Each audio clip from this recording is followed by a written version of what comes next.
दोस्तों, कभी कभी, बहुत कभी कभी हमारे यहाँ पर ऐसे न्यूज़ मिलती है जिसमें एक बड़ा इंटेलिजेंट आदमी अपने कमेंट्स देता है। एक बड़ा इंटेलिजेंट आदमी एक प्राइवेट मेंबर बिल इंट्रोड्यूस करता है और उसको न्यूज़पेपर में लिख देता है कि उसका कारण क्या था।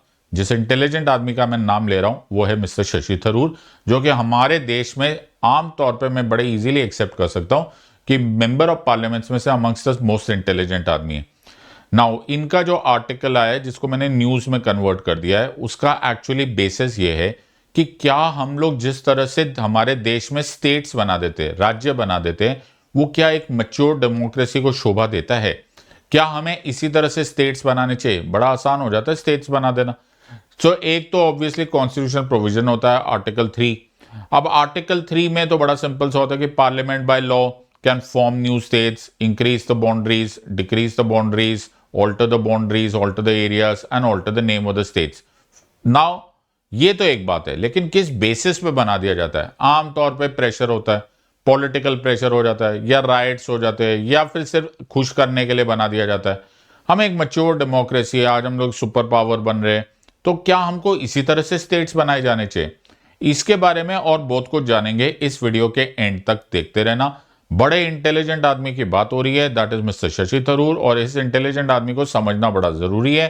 बिकॉज एक तो ये मेंबर ऑफ पार्लियामेंट है, दूसरा इतने शार्प है, तीसरा यूपीएससी इतने शार्प आदमी के ऊपर जरूर ध्यान देगा और इस तरह के आर्टिकल को जरूर यूपीएससी सीएससी 2026 में प्रीलिम्स या मेंस या फिर आने वाले ऑप्शनल में पूछ सकते हैं। मिस मत करना। टाइम पास वीडियोस तुम बहुत देख लेते हो, बड़ा मजा आता है, कभी कभी पढ़ाई पर भी ध्यान दे दो। YouTube का बड़ा फायदा होता है अगर तुम उसको यूटिलाइज करोगे। सो आज हम इसको देखेंगे और अनअकैडमी के इस ऑफर का भी फायदा उठाने के बारे में सोचो। अनअकैडमी रिवीजन टेस्ट सीरीज है, 1999 में अवेलेबल है। मेरा कोड यूज कर देना सिड लाइव, ऐसे करके वेबसाइट खुलती है, नीचे यहाँ पर रेफरल कोड की जगह होती है, वहां पर लिख देना Sid live, SIDLIVE। I will be very very happy to teach you polity, governance, international relation and PSIR। Polity, governance, international relation और PSIR, यानी कि 750 मार्क्स की जिम्मेदारी मेरी है। 500 मार्क्स का ऑप्शनल, 250 मार्क्स का GS2। अब भी तुम अगर अपने आप को सेल्फ स्टडी या फिर पता नहीं कौन सी दुनिया में खो रहे हो, मत खोना। यूज द कोड सेडलाइव और अपने आप को एक रीजनेबल अपॉर्चुनिटी दो। आज का वीडियो स्टार्ट करते हैं। आज का वीडियो स्टार्ट करने से पहले मैं सीरियस वार्निंग देना चाहता हूं कि ये एक अनमिसेबल टॉपिक है। मैं कोई भी टाइम पास टॉपिक ना पढ़ाता हूं, ना मुझे अच्छा लगता है। अगर तुमने इस तरह के टॉपिक्स मिस किए, वो भी द मिस्टर शशि थरूर का आर्टिकल, जो कि एक डेंस आर्टिकल होगा, जो कि काफी कॉम्प्लिकेटेड होगा, अगर उसको समझ गए तो तुम्हारे बहुत एडवांटेज होगा, और अगर नहीं समझे और एग्जाम में आ गया, गुड बाय टू 26, अगले साल का फॉर्म भर देना। Let's try and understand mister Shashi Tharoor का आर्टिकल। इनका आर्टिकल है, Shashi Tharoor writes, why I introduce a bill for a permanent framework for states reorganization। तो शशि थरूर साहब खुद अपने प्राइवेट मेंबर बिल को एक्सप्लेन कर रहे हैं कि ऐसा वो क्यों मांग रहे हैं कि एक परमानेंट स्ट्रक्चर बनाया जाए जो स्टेट रीऑर्गेनाइजेशन करे। ना सबसे पहले तुम्हें पता होना चाहिए कि स्टेट रीऑर्गेनाइजेशन क्यों बोला जा रहा है। तो जब अंग्रेज इंडिया छोड़ के चले गए तो उनके छोड़ के जाते ही इंडिया एक टेम्पररी स्ट्रक्चर में डिवाइड हुआ in the form of, in the context of states. एक था part A states, part B states, C और D स्टेट्स। नाउ ये टेम्पररी स्ट्रक्चर था, हमें इसको परमानेंट करना था। नेहरू सरकार के ऊपर बहुत प्रेशर था कि जितनी जल्दी हो सके इसको परमानेंट कर दिया जाए। लेकिन नेहरू गवर्नमेंट के ऊपर के सामने एक और सवाल यह था कि भाई किस बेसिस पर करेंगे हम, क्या किस बेसिस पर नया स्टेट्स बनाए जाए। ज्यादातर लोगों का कहना था कि इसको लैंग्वेज के बेसिस पर बनाया जाए, जिसका एक हिस्टोरिकल पर्सपेक्टिव था। Through out the freedom struggle Congress भी इस बात को मान के बैठी हुई थी कि हमको तो लैंग्वेज के बेसिस पर ही डिवाइड करना है। लेकिन किसने सोचा था कि आजादी इस तरह से नहीं आएगी जिस तरह से हमने सोचा था। आजादी आएगी, इंडिपेंडेंस आएगी in the backdrop of a very bloody partition. 18 lakh लोग मर गए on the basis of what is called as the religious divide. सोचा यह गया कि यार रिलीजन के बेसिस पर अगर इतना अलगाववाद हो सकता है, क्या पता कल लैंग्वेज के बेसिस पर भी सेपरेटिज्म हो जाए। So Nehru government was in two minds कि पता नहीं ये कर भी सकते हैं या नहीं कर सकते, और इसी के राय के लिए उन्होंने एक कमिटी बनवाई जिसको लिंग्विस्टिक प्रोविंसेस कमीशन या फिर द धर कमीशन बोला गया। धर कमीशन ने तो सीधा मुंह पे मना कर दिया, बोला नो, किसी हाल में भी लैंग्वेज के बेसिस पे मत डिवाइड करना। फिर उसके तुरंत बाद एक और कमेटी बनी जिसको JVP कमेटी बोलते, जिसमें J is Jawaharlal Nehru, V is Sardar Vallabhbhai Patel and P is Pattabhi Sitaramayya. इन्होंने भी बोला कि अभी के लिए हम नहीं मंजूर करते कि लैंग्वेज के बेसिस पे डिवाइड करते, लेकिन हम तो लोकतंत्र है, हम लोकतंत्र है तो कल अगर प्रेशर ज्यादा आ जाएगा तो शायद हम हाँ भी बोल दे। जैसे ही ये हुआ तो आंध्रा स्टेट में बड़ा मेजर, एक आंध्रा स्टेट बनाने के प्रेशर के लिए एक बड़ा मेजर राइट्स और बड़ा मेजर प्रोटेस्ट स्टार्ट हो गया। और उसी प्रोटेस्ट के समय पोती श्रीरामुलु साहब की मृत्यु हो गई। वो आमरण अनशन पे बैठे थे और उनकी मृत्यु हो गई। फिर तो राइट्स और बढ़ गए। अब नेहरू सरकार पे बड़ा मैसिव प्रेशर बढ़ा और 1953 में पहला तेलुगु स्पीकिंग आंध्रा स्टेट बना, यानी कि पहला स्टेट ऐसा बन गया जो लैंग्वेज बेसिस पे बन गया। उसके बाद हमें एक स्टेट रीऑर्गेनाइजेशन कमीशन बनाना पड़ा, और स्टेट रीऑर्गेनाइजेशन कमीशन, जैसे फजल अली कमीशन बोलते हैं, उसके लिए स्टेट रीऑर्गेनाइजेशन एक्ट पास करना पड़ा इन 1956। साथ में पास करना पड़ा 7th कॉन्स्टिट्यूशनल अमेंडमेंट एक्ट 1956। जो आजकल तुम लोग स्टेट और यूनियन टेरिटरी वर्ड यूज करते हो, ये thanks to state reorganisation commission या फिर स्टेट रीऑर्गेनाइजेशन एक्ट या फिर 7th कॉन्स्टिट्यूशनल अमेंडमेंट एक्ट 1956 की वजह से। ये हो गया हिस्ट्री। पढ़ते ऐसे है। हिस्ट्री तो हमें समझ में आ गई, लेकिन तुमने ज्यादातर लोगों को यह बात समझने में आने में थोड़ी सी प्रॉब्लम होगी कि स्टेट रीऑर्गेनाइजेशन कमीशन एक्ट ने क्या बोला था। उन्होंने ये नहीं बोला था कि केवल लैंग्वेज के बेसिस पर स्टेट्स बनाओ। उन्होंने ये बात बोला था कि लैंग्वेज का बेसिस भी एक्सेप्टेबल है टू फॉर्म अ स्टेट, यानी कि लैंग्वेज एंड अदर्स। तो बहुत सारे बेसिस पर स्टेट्स बनाए जा सकते हैं। और हुआ क्या? हुआ ये कि ना सिर्फ लैंग्वेज के बेसिस पे बने, जो कि ज्यादातर बने, लेकिन बहुत सारे बिना लैंग्वेज के बेसिस पे भी बनने लग गए। जिस मर्जी तरह से पॉलिटिकल प्रेशर होने लग गया और फिर स्टेट्स अलग अलग लेवल पे बनने लग गए। अगर ऐसा ना होता तो तुम सोच ही सकते हो कि महाराष्ट्र और गुजरात पहले दिन ही अलग होते, बट ऐसा नहीं था। महाराष्ट्र और गुजरात बाद में अलग किए गए। उसी तरह से पंजाब और हरियाणा बाद में अलग किए गए। प्रेशर होने लग गया, अलग हो गए। उसी तरह से उत्तर प्रदेश और उत्तराखंड बाद में अलग हुए। बिहार और झारखंड अलग अलग हुए ऑन अदर बेसिस। और आज ये हालात ये है कि हमारे पास ह्यूज नंबर ऑफ रीजंस हो गए, एड हॉक हो गया। एड हॉक मतलब वक्त के साथ जैसे ही प्रेशर आएगा तो there will be a political compromise और एक नया स्टेट बन जाएगा। So what is Shashi Tharoor साहब सेइंग? शशि थरूर साहब सेज हिज पोजीशन इज कि why are you doing it ad hoc? ऐसे टेम्पररी क्यों कर रहे हो? किसी का पॉलिटिकल प्रेशर आया और तुमने बना दिया? No, why not make it an evidence based democracy? Why don't you make it कि किसी वजह से, किसी जायज एब्सोल्यूट ऑथेंटिक रीजन की वजह से we should be forming states and not otherwise. ये है इस पूरी स्टोरी का आगाज और the basis. Let's try and understand इसको आगे से। सो सबसे पहले ये है कि जी हमारे जो स्टेट्स है वो इतने बड़े हो चुके हैं। Some of the states are so huge कि वो यूरोपियन कंट्री से भी बड़े हो चुके। Now the problem here is, ये बड़ा स्टेट बना देना एक बात है, but it can become an administrative nightmare and it becomes a very difficult structure to manage. इतना बड़ा स्टेट, एक सरकार, ब्यूरोक्रेसी फैली हुई है, there's so much of administration। जो कैपिटल है उसके आसपास ज्यादा डेवलपमेंट होती है। जैसे जैसे कैपिटल से दूर जाते जाओगे डेवलपमेंट कम होती जाएगी। ये तुम भी बोल सकते हो। आई होप तुम लोग इस चीज को हाँ बोल रहे हो, तुम एक्सेप्ट कर रहे हो कि yes this is a major problem कि कैपिटल के आसपास, राजधानी के आसपास, किसी भी राज्य की राजधानी के आसपास फिर भी तुम्हें बिल्डिंग्स दिखेंगी, डेवलपमेंट दिखेगा, लेकिन जैसे जैसे तुम दूर पेरिफेरल पार्ट्स में जाते जाओगे तुम्हें डेवलपमेंट कम होता जाएगा। और एक और इसी की वजह से अब ये एक फेलियर ही माना जा रहा है कि ये जो तुमने पॉलिटिकल कॉम्प्रोमाइज की वजह से तुमने जो स्टेट्स बना दिए हैं, it is not a very good thing. और शशि थरूर सर सेज कि यार इसका ना एक सोल्यूशन है। सोल्यूशन ये है कि एक परमानेंट स्टेट रीऑर्गेनाइजेशन कमीशन बनाया जाए जो कि एविडेंस को देखे, सोचे, जायज रीजंस देखे कि क्या बेसिस है, ताकि हम रिएक्टिव ना हो, हम प्रोएक्टिव हो। रिएक्टिव मतलब किसी ने मुझसे प्रेशर बनाया और फिर मैंने बोला अच्छा अच्छा स्टेट बना लो। नो, हम स्टेट बनाएंगे, हम सोच समझकर on the basis of data बनाएंगे। So these are the points that is what is happening. और रीजन यहां पर शशि थरूर साहब हैज हिमसेल्फ गिवन कि उत्तर प्रदेश की population is larger than most European countries. Similarly Maharashtra, Bihar, ये सब बड़ी बड़ी कंट्रीज में से एक बड़ा हमारा स्टेट है। ये आसान बात नहीं होती। It becomes a problem for the citizen, the last and user of resources. वो फंस जाता है क्योंकि उसके अनुसार तो वो स्टेट में है। यार अभी तो हम राज्य में है, राज्य की सरकार ने हमारा ध्यान रखना चाहिए।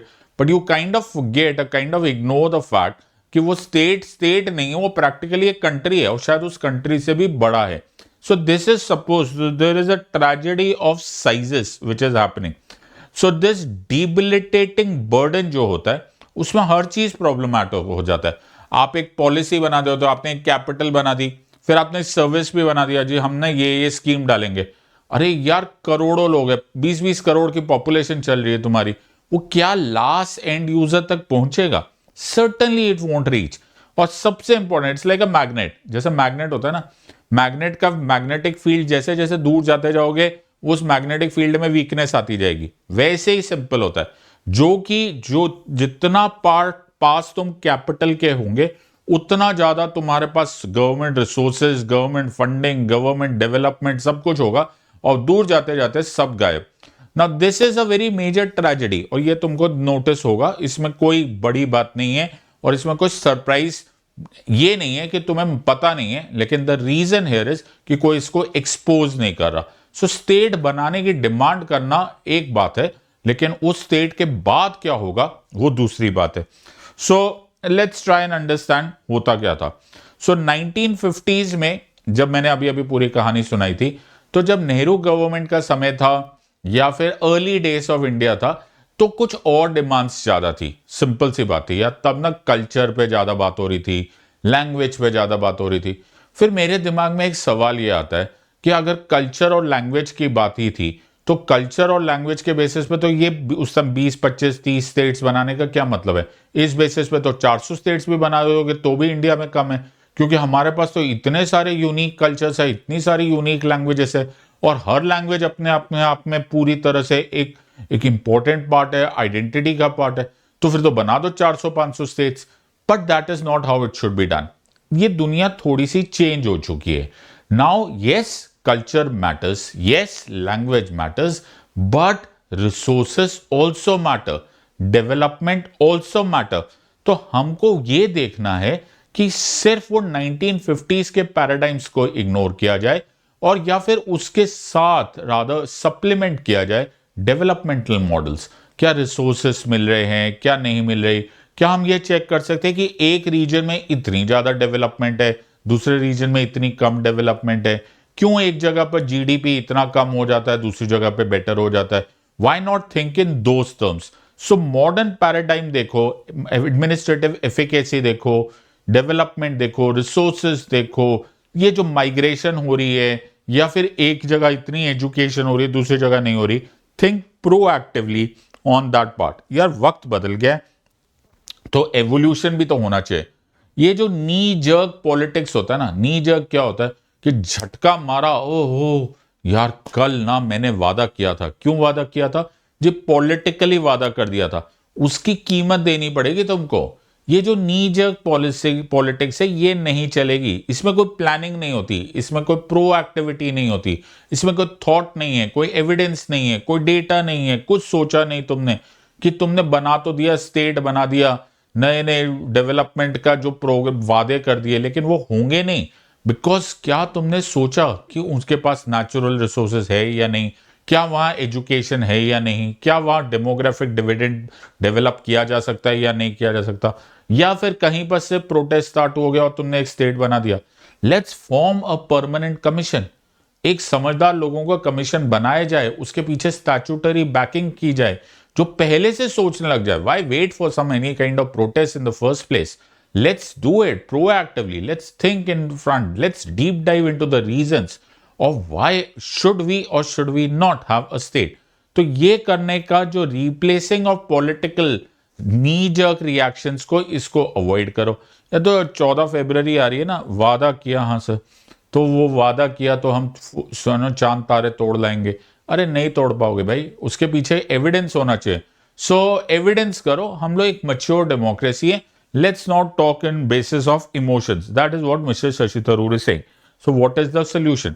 सो उन्होंने एक प्राइवेट मेंबर बिल लाया। प्राइवेट मेंबर बिल मतलब वो सरकार ने नहीं है, I hope you understand, Shashi Tharoor साहब is not a part of the government, तो वो as a member of parliament एक प्राइवेट मेंबर बिल लेकर आए। आप वो बोल रहे हैं कि एक परमानेंट बॉडी बनाई जाए जिसके पीछे जो स्टैट्यूटरी बॉडी हो, यानी कि पार्लियामेंट एक लॉ बनाए और वो ऑब्जेक्टिवली देखे कि किस तरह से इंडिया के स्ट्रक्चर को रीऑर्गेनाइज किया जा सकता है। प्लीज रिमेंबर, ये पार्लियामेंट को अलाउड है अंडर आर्टिकल 3, जिसे मैं बोलता हूं फिदा, formation, increase, decrease, alter the name, alter the boundary. और इससे एक एफिशिएंट गवर्नेंस बनेगी, जिसे इकोनॉमिक वायबिलिटी देखा जाएगा डेमोग्राफी मैच करती है या नहीं करती, and then you don't have to take these knee jerk reactions. Then कोई सामने वाला प्रेशर भी नहीं डालेगा, कोई राइट्स नहीं होंगे, कोई अननेसेसरली पॉलिटिकल प्रेशर भी नहीं होगा, and then probably we will be acting as a mature country. So this becomes reactive to proactive, right? Old ways छोड़ो, पुराना जमाना चला गया था, वो एक रीजन था, बिल्कुल सही भी था उस समय पे, लेकिन अब दुनिया बदल गई है। अब एक consistent plan, pre planned method होना चाहिए, जिसके बेसिस पर हम ये बात बताए, ऑब्जेक्टिव डेटा सब कुछ है, एआई की दुनिया है, हमारे पास एग्जैक्ट कंटेंट आ जाएगा कि क्या ये नया स्टेट बनाया जा सकता है या नहीं। हम कोई एजिटेशन नहीं होने देंगे, कुछ नहीं आएगा। एजिटेशन कब होता है? कब लोग राइट्स करते हैं, कब लोग प्रेशर डालते हैं, जब उनको लगता है हो सकता है, मनाया जा सकता है, ये दिल का मामला है। अरे दिल का मामला नहीं है, data. Does the data talk? Yes, data talks, फिर तुम्हें मांगना भी नहीं पड़ेगा, स्टेट बन जाएगा। If the data doesn't talk, then quietly sit in the corner and let us run the country. So ये है इकोनॉमिक सेल्फ सफिशिएंसी का जमाना। अब वो देश नहीं रहे, ना देश वैसे रहे, ना राज्य वैसे रहे, सबको चाहिए भरपेट खाना हो, सब चाहते हैं रिसोर्सेस हो, हाउसिंग हो, एडमिनिस्ट्रेशन ठीक ठाक से चले, सैनिटेशन ठीक ठाक से हो, सब चाहते हैं। That is what we are expecting. इतनी एक्सपेक्टेशन होनी ही चाहिए from a mature democracy and from such a rising economy. आज हमारी इकोनॉमी पावर है, सब कुछ है, बट क्या ऐसा लगता है तुम्हें कि हमारे पास फर्स्ट वर्ल्ड कंट्रीज के रिसोर्सेस है? नहीं लगता ना, नहीं लगेगा, क्योंकि हम लोग इस तरह के रिएक्टिव पॉलिसीज में जी रहे, प्रोएक्टिव जिएंगे, and that's the only part. तो ये सेंटिमेंट्स हटाओ, और है भी तो उन सेंटिमेंट्स को भी ऑब्जर्व वो परमानेंट कमीशन करेगा, सब कुछ वो देखेगा और फिर फाइनल फैसला लेगा। सो टाइम्स हैव चेंज, लेट्स री इंजीनियर डेमोक्रेसी। डेमोक्रेसी से प्रेशर की बात नहीं होती, democracy also runs on data. वक्त बदल गया है, हार्मोनाइज करो, रीजनल एस्पिरेशन भी देखो, लैंग्वेज का भी देखो, उनकी भी इच्छाएं हैं, कल्चरल भी देखो, लेकिन ये भी देखो कि ये सिटीजन्स की जो एक्सपेक्टेशंस है वो पूरी हो रही है या नहीं। सो ये सिर्फ एडमिनिस्ट्रेटिव नहीं है, ये सिर्फ एग्जीक्यूटिव नहीं है, ये सही मायनों में डेमोक्रेसी है। डेमोक्रेसी में सिर्फ वोटिंग नहीं होता, डेमोक्रेसी में जिन लोगों ने वोट किया है, जो सिटीजन्स है, उनको सारी रिक्वायरमेंट्स भी पूरी होनी चाहिए। सो this is what is the crux of this entire thing. Let's look at the future. Let's make our country a far, far more powerful country. 1.5 billion citizens hai hamare. All of them expect first world resources, first world thought process, and a data-centric democracy. This is the message of this video, and thanks to Mr. Shashi Tharoor for bringing such a bill. क्या होगा इस bill के बारे में, ये तो आने वाला वक्त बताएगा, but a very intelligent thought process, and proud of him. Thank you very much. I hope you have enjoyed this. इस वीडियो को डाउनलोड कर लेना, धीरे धीरे देखना, make notes of it. ये prelims mains दोनों में काम आ सकता है. I hope you have enjoyed this. Share it and save it. In the words of Unacademy, let's crack it. Until next time, God bless. Thank you and Jai Hind.